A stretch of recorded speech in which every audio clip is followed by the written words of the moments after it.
Guys, mag-update ko sa entire month consumption sa electricity, which is 321.21 kilowatt hour.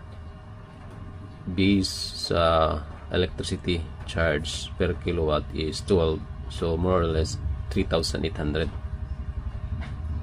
pesos. Pero dili ko ni bayranan kay sa solar ni siya nga gamit. So nako-save ko 3,800 more or less entire month.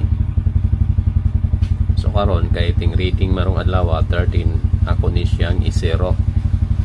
1 month after mahibawaan ako ang total na pudlain consumption, total consumption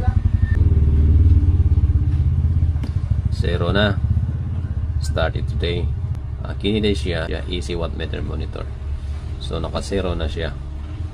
Haron nari ko sa battery. Ang record ay 60 kilowatts. Kaya bago pa rin ako na install. Mga 5 days o 3 to 5 days. So karon ako puning i-zero. Both zero nando ha. So, arin ako makita ang energy losses kay managlahi ang resulta sa consumption. Diri sa battery, kini nga inverter ni absorb siya 345 watts and diri 310. So, dako rin siya og 30 watts. So, mo na ang energy losses. 30 watts ang energy losses from battery to AC. Thank you for watching. I'll see you to my next video.